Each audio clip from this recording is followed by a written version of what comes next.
All right, welcome to Get Nisty, the podcast that breaks compliance out of the checkbox trap and turns it into a real security advantage.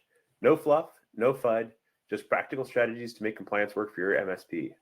I'm Jared Kasner, and I'm joined by my co-founder of Blacksmith InfoSec and co-host of Get Nisty, Michael Zabarski. Today, in a special live recording, we're joined by Dustin Puryear, the founder of Giant Rocket Ship. Dustin, would you mind introducing yourself, please? Sure. Dustin Puryear, founder of Giant Rocket Ship. Quick note, I love that synth poppy intro. That was great. Awesome. Yeah, this is AI to the rescue there in terms of AI to the rescue. Yeah, wait until you see the outro video. It's cool. Well, we're not here to talk about intro videos today. We're talking about scale, process, and keeping your team sane while keeping your customers secure.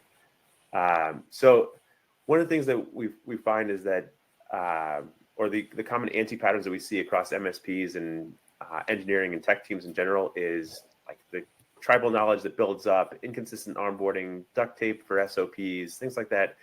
Dustin, what are some of the common things that you've seen across your clients and friends? And I mean, you've been in the channel for, I don't know, a year or two, I think. So a hot minute. Yeah. So a little background. I owned an MSP for almost 20 years. I was a developer before that. I had my MSP. It was actually a specialty services firm, and then we converted to MSP. And now I'm a vendor with Giant Rocket Ship, where we do service management orchestration via AI. Anyways, yeah. So in terms of what I've seen, there's kind of two bad paths that people tend to take, where either they don't have enough process being defined, they don't have procedures, or they don't modify and update their processes, so they get stuck in this old mode of doing things that doesn't adapt to the current scale or size of their MSP. And so you'll have a 30-person MSP acting like a 5-person MSP, or you'll have a 5-person or 10-person MSP that used to be 20 people that still has too much overhead, administrative overhead for what they're doing. So they're just not being flexible and adaptable to the reality of how things are today. And so they just get stuck with either the wrong process or no process. Probably the two most common things I see in an MSP. But process equals bureaucracy, and bureaucracy equals bad. Come on, surely there's like. And obviously process is just a defined way of doing things, and most staff would argue they just want to know how something should get done, so they don't get in trouble for doing it the wrong way. Yeah, no, you're exactly right, and this is something that I talk about with. I do a lot of startup advising, and one of the things that I see over and over again is I come in and I'll recommend a process, and they'll say, but why would I do that? That's adding layers of stuff. And it's okay, well, but what we're looking for is consistency. What we're looking for is repeatability. Yep. And what we're looking for is what happens when Mike, who's been here for 10 years, leaves and Dustin starts the next day. How do we make sure that Dustin, when he onboards, is as effective as Mike was with that 10-year veteran, right? And so the process can actually be this huge accelerator to productivity for your business, but only if you're doing it the right way. And so, Mike, I know you've seen some process fails along the way. So maybe you can talk about where process management goes wrong. Yeah, no, I hate process and repeatable processes. That's just the worst thing for compliance, obviously. No, you're absolutely right. I've seen a lot of different areas where even the well-established process will break down. I've seen a lot of times where, there's, from a security perspective, there's a process that says, hey, HR will not modify direct deposit terms within the HR portal for employees. And then they get a phishing email from an executive, so they think, and they go in and they modify it anyways, even though the process is you don't do this, you call the user, you walk them through it to avoid these pitfalls, right? Luckily, the couple times that I've seen that has not turned into anything horrible, because the people then went to the user and said, hey, I took care of it for you like you asked. And usually the user says, you took care of what for me that I asked? But again, you have all these processes in place. They're there for a reason, right? They're there to create a secure environment. They're there to create a repeatable environment, as you guys said. And people will still find a way to go around the process because they are in a rush. They think that someone important has asked something. My view on it is no one that important in a company unless you're face to face with them and you know who you're talking to. And even then, you should question it. So, yeah. Well, I'll say this real quick about process, and don't take this. I hope nobody takes this the wrong way. I'm not comparing an MSP to McDonald's, but I know enough about that business that, you don't buy a McDonald's franchise for the food, right? You don't buy it because it brings a certain cachet and coolness to it.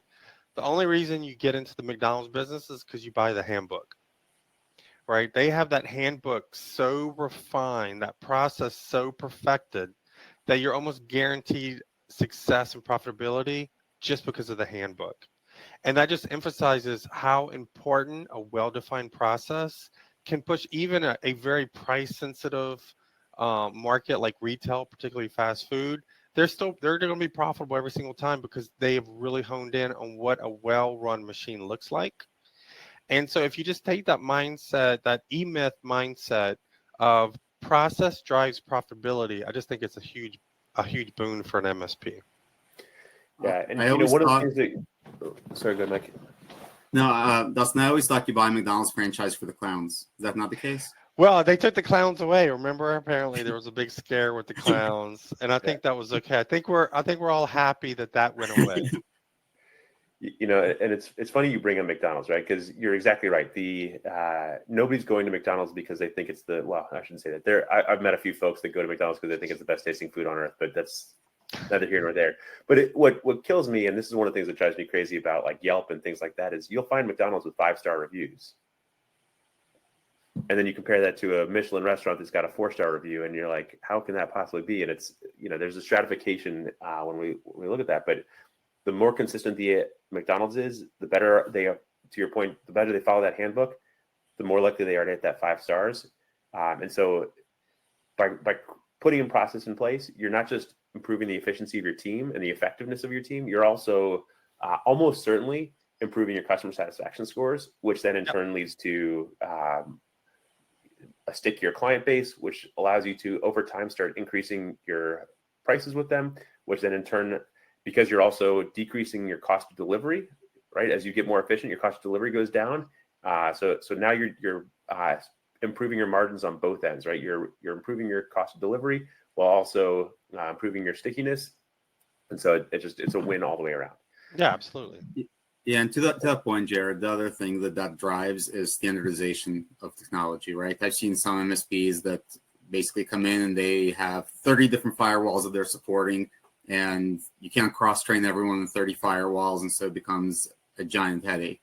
Versus an MSP that's more mature that's going to standardize on, hey, we're only going to do SonicWall or Meraki or whatever else. They need to train all their technicians on one firewall. And so, again, the level of expertise goes up as well. And so the level of customer service goes up. Look, if you're going to list one firewall, you got to list them all. So we're going to spend the next 5 minutes while you list every firewall. No. All right. So, Dustin, you ran an MSP for a number of years. What are some of the lessons that you learned along the way when it comes to scaling and putting those processes in place? Yeah, I mean, a hard lesson I think a lot of MSPs have is just right-sizing their staff properly. And a lot of that comes down to process and just having a good, solid KPI or scorecard in front of you. So, a struggle we always had, we got up to 15, I think 18 people at some point. So we weren't huge, but we were decent size. And we just struggled with staffing because we tended to either be overstaffed or understaffed. And, I wanted to hold on to people too long, or I didn't want to hire because I wanted to wait and see how things would develop. And so one of the lessons learned for me was just making sure I had my hand really around HR and understanding what's coming down the sales pipeline. How many people do I need? How many, how many goods sold am I going to have, right? How many warm bodies am I going to be able to apply toward the machine?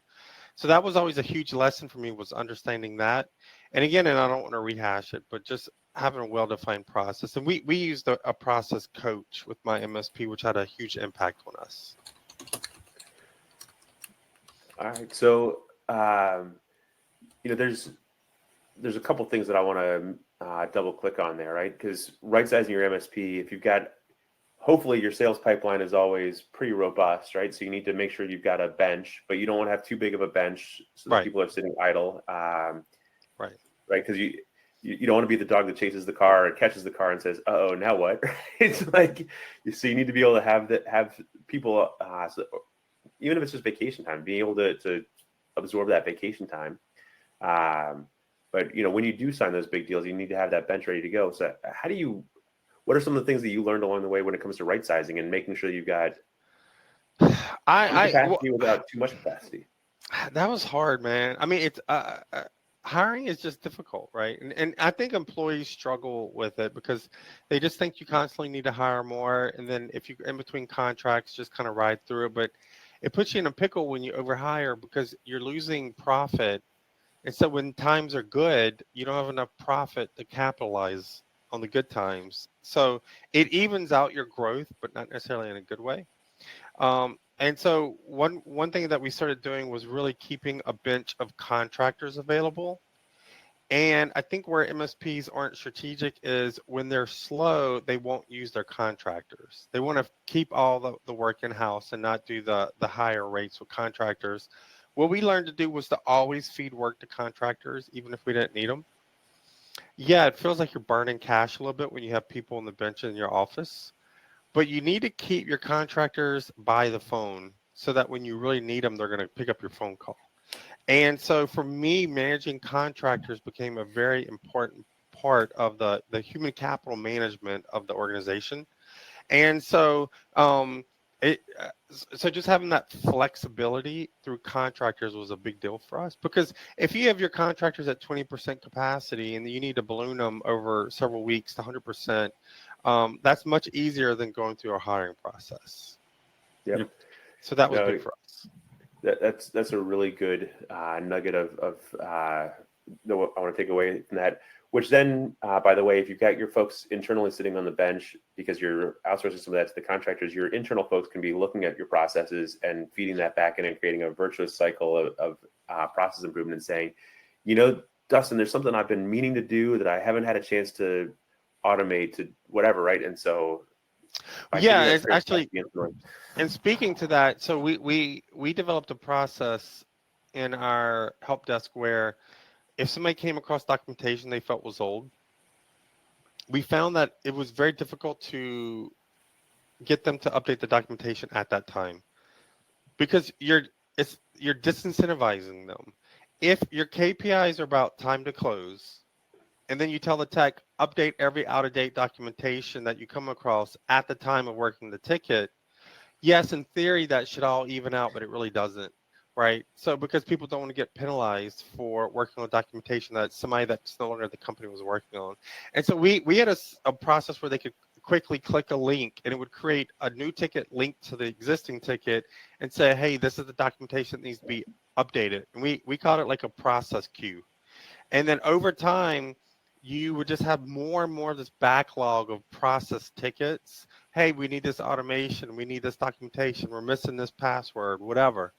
And whenever we got slow and people had some idle time, we would start feeding them that process documentation. And then when they got busy, we would take our foot off of the pedal for process documentation. And so, and honestly, that works because a contractor is great at doing technical tasks. And so, yes, we would use them for technical tasks that my in-house staff maybe could do, but it's really difficult to have a contractor writing internal documentation. Like, they just don't know what's going on, whereas your internal staff can write that internal documentation. So I found that was a good way of kind of balancing out growth with slow periods. Yeah, Mike, you run some internal IT teams and internal and external security teams. What are some things? That's a really good nugget from Dustin. What other things have you seen as far as keeping your processes running efficiently? Yeah, so I was actually going to say the other thing that whenever I'm leading the team, that I always say is do your best to automate yourself out of a job. Because if you can automate all the menial tasks, guess what? You get to work on a lot of other stuff that's a lot more interesting, a lot more fun, a lot more engaging. So I always push for people to write workflows, write scripts, automate all the stuff that you don't want to be doing day in and day out that can be automated. From a process perspective, again, once it's automated, you can, and the automation is documented, it's a lot easier, right? You have something that you have to kind of keep alive, and when someone changes an API, you have to update the automation. Whenever Microsoft does it, their change 3 times a day, you might need to update a PowerShell script, but it's still faster and easier than doing it manually. And Microsoft's still going to change it, and then you're going to teach people, hey, here's the new screens, and it's no longer Azure AD. Now it's Entra or Identity or some combination of the two. And you know, one I don't know that you want to go down this rabbit hole now, but I think one area that people struggle in is picking what am I going to automate.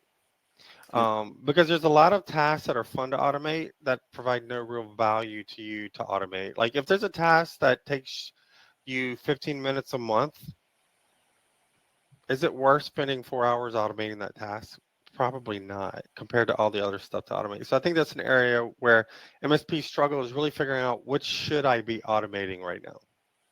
Yep, that's a very you're fair exactly point. right. It's then this comes down to prioritization and focus. And right at the end of the day, if you're not prioritizing the right things at the right time, then you're gonna do yourself a disservice anyway, right? And so figuring out the right things to focus on, it really comes down to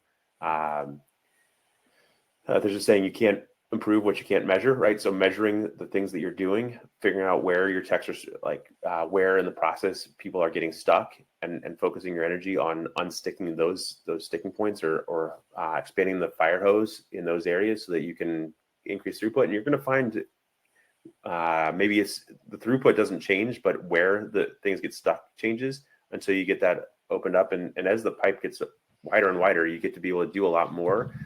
Because you just automated stuff in a way that we always talk about automating yourself out of a job, but it's really not about automating yourself out of a job. It's automating yourself into doing the cool and exciting work, right? The more you've automated, the more automations you get to continue to write.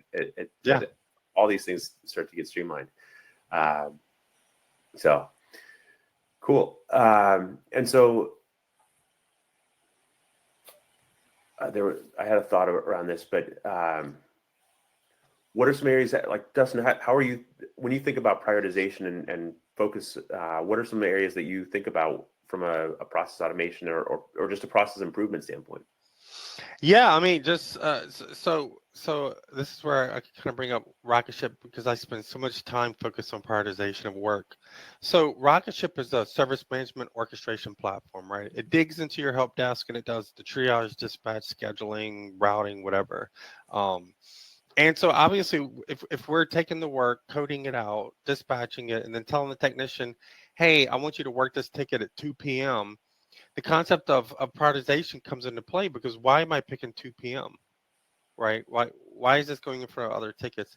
Prioritization is difficult. And so when you work through prioritization, whether it's for a process or your help desk, it's not as simple as, hey, I just feel like this is important. It really comes down to me, what's the potential loss if I don't properly prioritize this, right? Am I going to have a client retention issue? Am I going to lose revenue? If so, those parties always override pretty much any other party in my organization, right? I think the struggle that people have with priorities is they turn their nice to haves into must haves. And if your must haves is a larger set than your nice to haves, right there, your prioritization is completely wrong, right? Like your must have should be a small circle and your nice to have should be a massive circle of things. And I don't think people know how to do that properly, because everything feels like something they must have, but it's false. Well, and vendors, raising my hand here, are really good about telling you why the thing that they are selling you is the must-have, that if you don't have it, your clients are going to be leaving you, right? Like, we're all really good at that as vendors. That's how we make our money, is by either scaring you into thinking that you must have whatever. We're like, hey, there's a problem. Let me tell you, I'm the only person with the Tylenol that can cure your headache, right? But the reality is, not only do you have the vendors saying that, you got your clients saying that, you got your tech saying that, you've got all these different people saying, hey, if we don't do this, our business, this is an existential crisis. And the reality is most of the stuff is not. So being able to filter through that. So Mike, I don't know if you have any tricks that you've learned along the way about figuring out that urgent versus important quadrants and how to prioritize things effectively into those buckets. Yeah, I think one of the things that helps me is what's going to help drive the business, right? When I was running IT shops, the question is always, what's IT in charge of, right? The IT's in charge of making the business run faster, cheaper, better. If you're not accomplishing one of those three things, then realistically, it's fluff work. You're there to make sure that the business succeeds and to support the business and align yourself to what the business is doing. And so a lot of it has to do with understanding what the business is doing, what the business is trying to achieve. I'll get on my soapbox again about QBRs and how for QBRs, you shouldn't be talking to a business about, hey, here's how many tickets we closed and here's how many whatever. It should be, what are you guys trying to do for the next quarter and how do we align to that? And then 90 days out, say, hey, did you guys meet your goals? How do we contribute towards that? And let's figure out what the next 90 days look like. I know Dustin has some thoughts on QBRs as well. Yeah, well, we had QBRs. We really rolled them out pretty hard. And I agree. Like when I would do it, I ended up having an account manager who did most of QBRs. But when I was doing QBRs, I did find that the backward-looking part of a QBR just seemed pointless, right? Like we closed this many tickets. And I think it's easy to argue that if you feel like it's important to prove your value by how many tickets you closed, that's a struggle in a relationship with the customer. And so, yeah, it does need to be forward looking. And we typically, we would keep the forward looking for QBR like 3, 6, 9 months. And then I would do a semi-annual lunch personally with every customer, at least the ones that were within driving distance. And there we would just kind of spitball strategy, what we want to do over the next couple of years, what I thought was coming down the pipe. And that, in fact, that's how we got most of our people into Azure, where I was just saying, look, in 1 to 2 years, it's going to be ridiculous for you to have all this on-site equipment. It's going to be more expensive for you. If you're in our server, if you're in a server rack with us, we're decommissioning all that. Like, what are we doing strategically over the next 2 years? And so I think QBRs can work, but you need to go into them not just regurgitating reports, because you could literally just email reports that people won't look at instead of driving to them and giving them reports they won't look at. Yeah, I mean, the whole QBR process is also a process that we can talk about, right? Because at the end of the day, it's about how do I work on developing something that is going to be repeatable and sustainable, and so to your point, Dustin, if my process around QBRs is let me rephrase it. If my process around reporting and metrics is something that I can automate because I've already got all of the data is just the data, and I'm going to send that, and they're probably not going to read it anyway unless there's something specific that they want to dig into.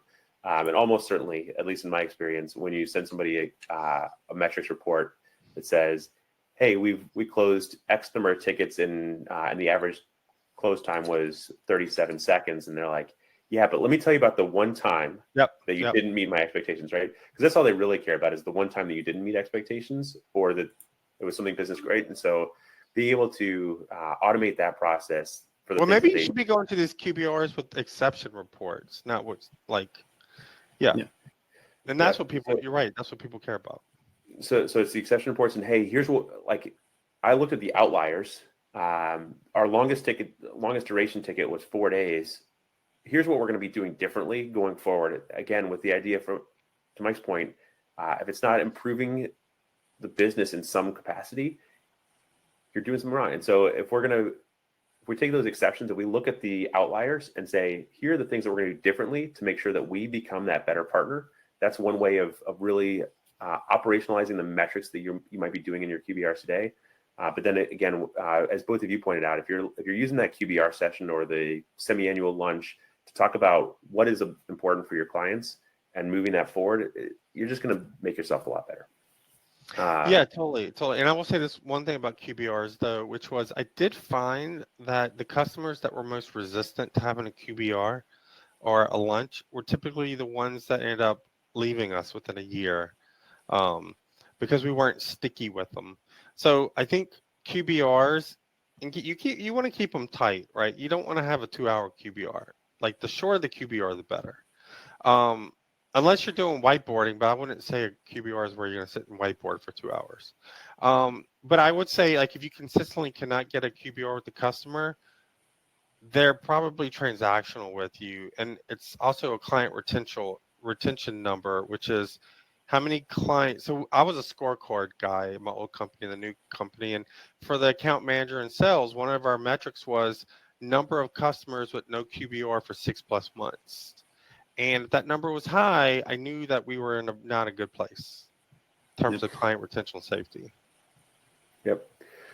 All right. So we could go down the QBR rabbit hole for the next 2 hours. I think we all have strong opinions there. Let me bring us back to process, though. And again, if we, looking at process as a mechanism to drive client retention, right? You talked about client retention. We talked about that earlier.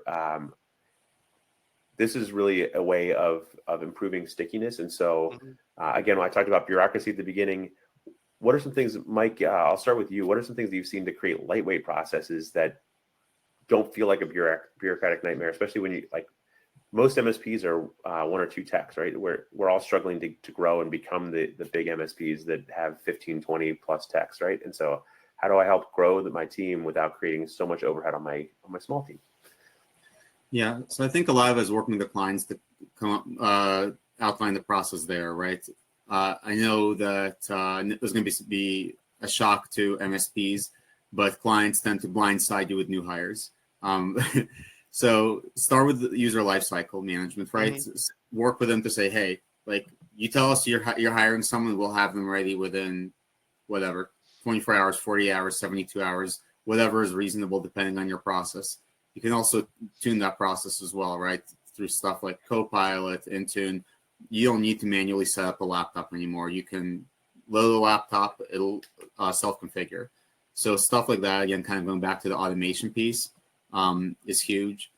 And again, not too heavy of a lift. Dustin, you can tell me if I'm wrong, and it is too heavy of a lift.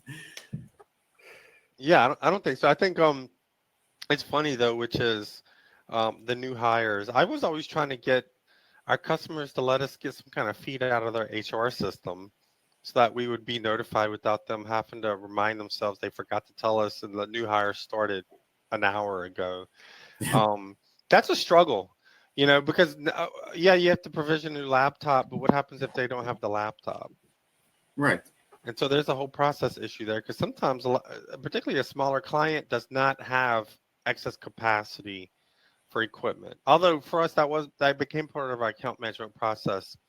Every client had a +1 computer, and for every 10 employees, it was another +1. And so little processes like that protect your help desk.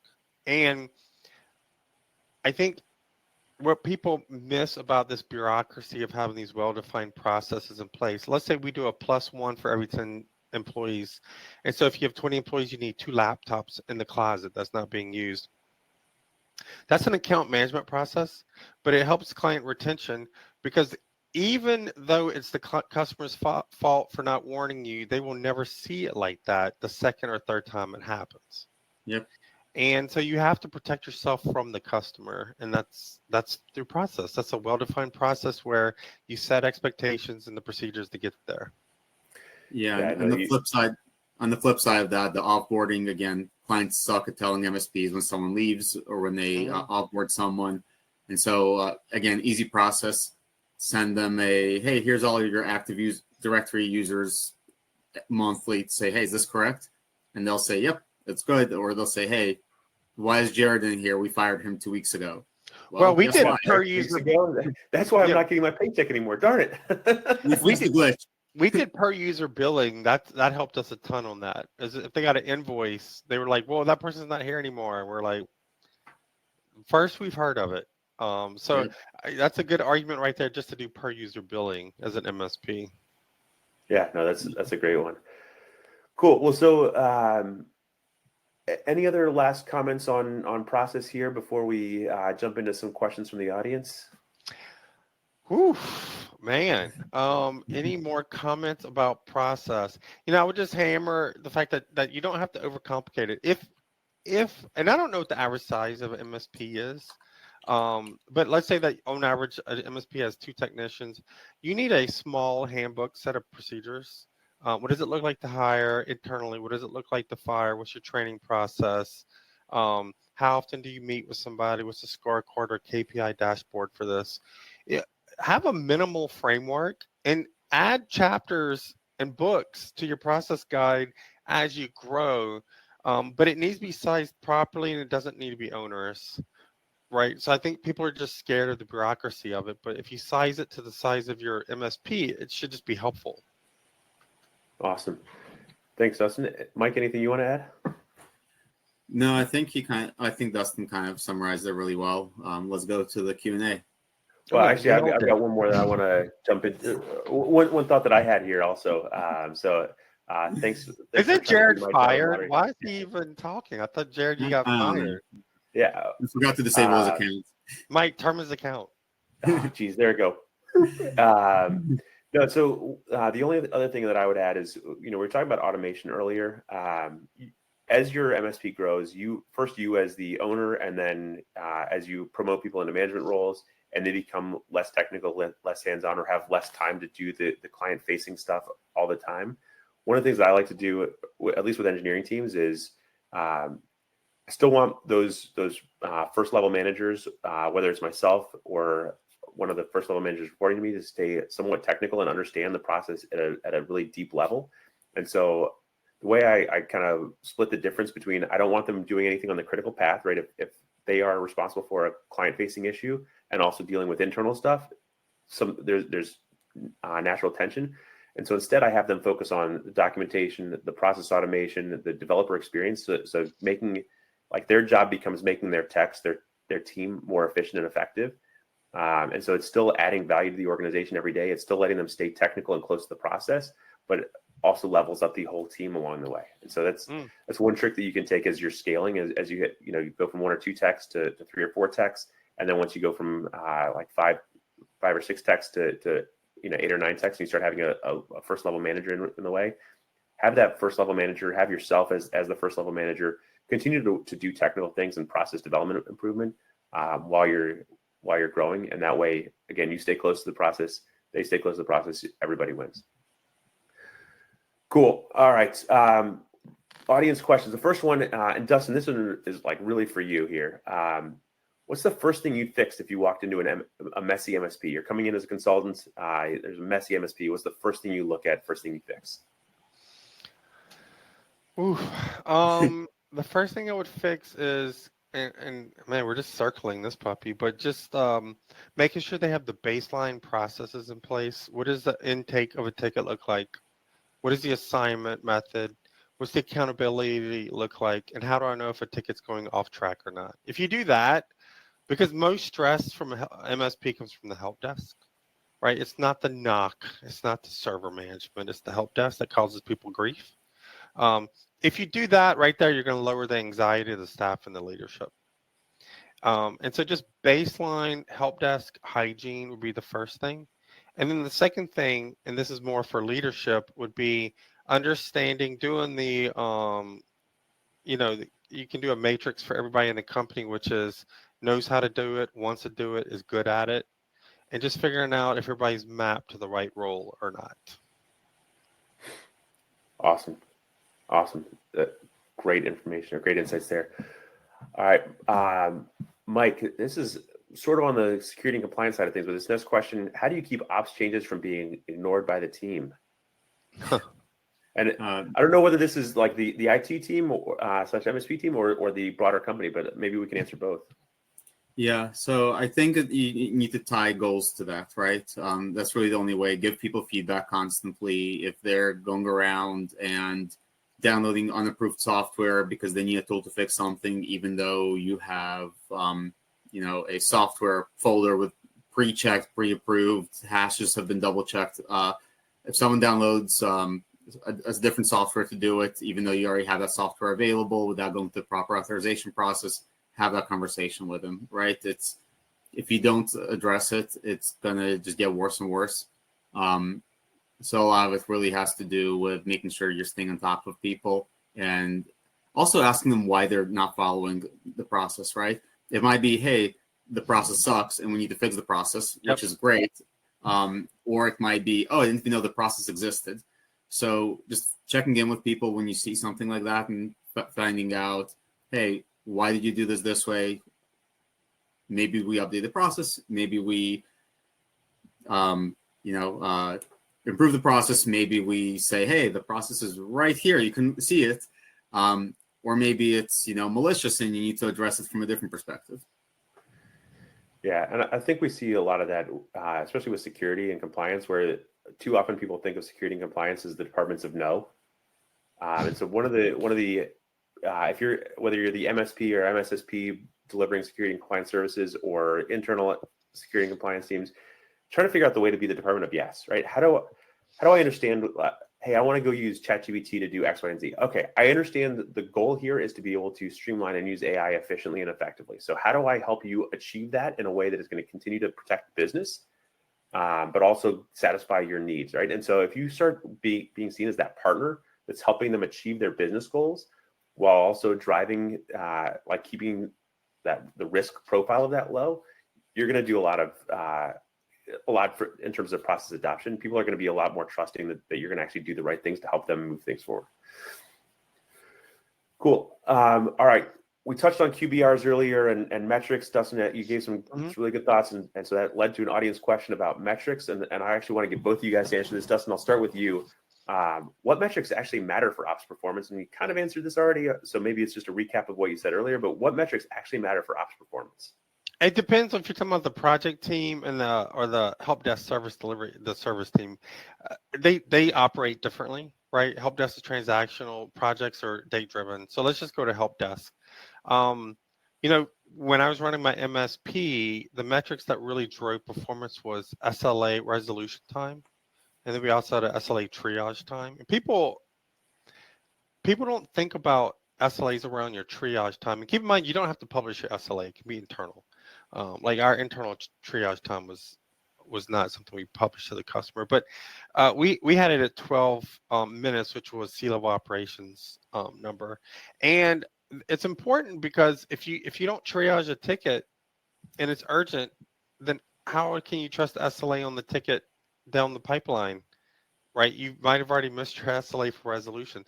So SLA, and then I'm a big proponent that all KPIs come in pairs, right? Because you can game or cheat a single KPI. And so we would always figure out what is the governing KPI for this one KPI.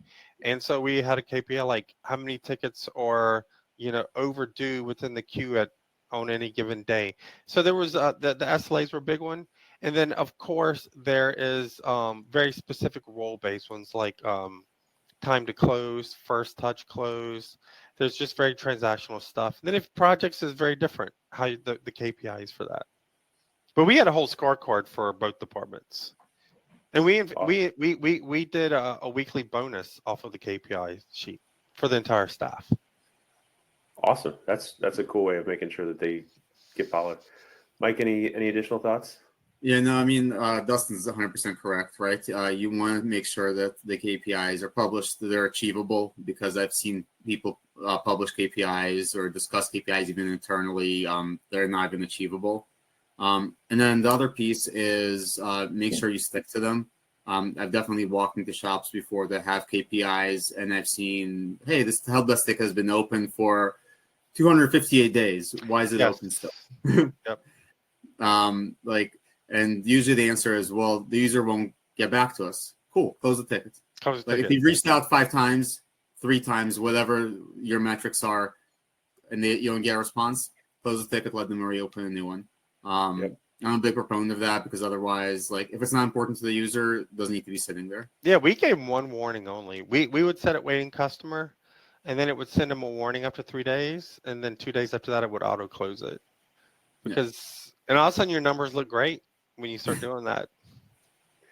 Yeah, no, and this goes back to something that you said, Dustin, also, which is it's really easy to game the metrics, right? If you tell somebody close a bunch of tickets, you'll see people closing tickets, right? They will close tickets, whether the tickets are actually closed, whether they are closed correctly, whether they are closed with high client satisfaction, whatever, they will close tickets. So it's not just about having the one metric that says, here's the one thing that we're going to focus on this quarter or this year. It's about putting together a body of metrics and having that scorecard that lets you understand all of the things that go into it. And so looking at customer satisfaction and close rates and close times and things like that. But it's also helping your staff understand the why behind those metrics, right? Hey, what we're trying to accomplish is happier, stickier clients. And we're going to do that by trying to nail this, the number of tickets that we're closing and keeping that close rate as high as or as fast as possible. But when you understand not just what the metrics are, but the why behind them, your team is much more likely to do the right thing and focus, because at the end of the day, that's what you're really trying to incentivize. Yeah. The other thing that helps a lot is creating a culture within the departments or within the MSP to ask questions and finding that balance of, I don't want the tier 1 tech to get a ticket and automatically pull in the tier 2 tech. But I do want the tier 1. I also don't want the tier 1 tech to sit there for 3 hours trying to figure it out while the customer's waiting before he pulls in the tier 2 tech. So just teaching them that balance of, hey, try and figure it out. If you can't do it in whatever, 10 minutes, 20 minutes, half an hour, pull in tier 2 tech, tell them what you've tried, let the tier 2 techs kind of be that trainer and say, cool, have you tried this? Oh, no, I didn't think about that. Cool, let's go take care of this. Yep. Cool. So I think we've got time for one last quick question. How do you scale without losing the personal touch that clients love, right? If you're putting in process that's fairly rigid and standardized, like you become the McDonald's of the MSPs, how do you generate that personal touch that they still love? Yeah, well, obviously you don't want to be the McDonald's of MSPs, but for us, just building out account management. Once you get 10, 12 technicians, you really need an account manager. And part of it is the owner, you're gonna have to make a decision. Are you sales and accounts, or are you technical? And if you want to, or are you the ops manager? Like, where's your role? And the more inward facing you are, the more you're gonna need an account manager, because you can't do it all. And so something's gonna suffer. So for us, when we scaled, I was kind of spreading myself way too thin, which is why I brought an account manager. But you're gonna have to personalize it with an account manager. And for me, I didn't want to completely lose touch with the customer, which was why I set up some automation to schedule a lunch with every decision maker at every customer once every 6 months. And if I did that, the customer never thought that we were nothing but a machine. Mike, any last thoughts? Yeah, no, I mean, that's probably the best way to do it. Again, I haven't run an MSP, I've run internal IT. And so one of the things that we've dealt with, and I'm sure you guys have dealt with as well, was when you're a small shop and you have a couple clients and you've got one tech, they know Joe and they love Joe and Joe always fixes their stuff. You hire John, no one's ever heard of John. Guess what? They're calling Joe. They're not calling John. They're not putting a ticket. They're calling Joe because they know Joe. So a lot of the stuff that we put into place was, if Joe, if you get an email from someone, forward it to help desk, get a ticket opened up. You don't need to force the client to open it or the end user to open it, but a ticket needs to be opened, and then start rotating and making sure John's taking on those tickets as well, so people get to know John, because people are always going to have their favorite tech that they know, hey, he just takes care of it for me, and that's not scalable. So you want to make sure that they reach out to support. The other thing that I've used to explain this to people is, hey, I'd like to give Joe some time off. And so if you email Joe, guess what? It's not going to be seen for a week, 2 weeks, depending how long Joe's gone for, right? So email support. If Joe's available, he will take care of it, I promise you. But we've got other people that can also help you. And if you want a faster response time, open a ticket, or email support, they'll open a ticket. Option 2 is call in. Again, that'll go to some queue, right? Like, there's a order of priorities of, here's the best way to get support. Yep. Ticks or it didn't happen, right? So cool. On that note, thanks for joining us today on Get Nisty. If you learned something new or just enjoyed watching us debate the robots and the automation, don't forget to subscribe and follow along. We'll be back soon with more no fluff, no FUD conversations to help you make security and compliance a real advantage. Thanks, everyone. Yeah. Thanks, everybody. Get misty. Yeah, we're bringing the heat. Cyber strong compliance on repeat. Get misty. Let's secure your fate with Blacksmith InfoSec. Don't hesitate.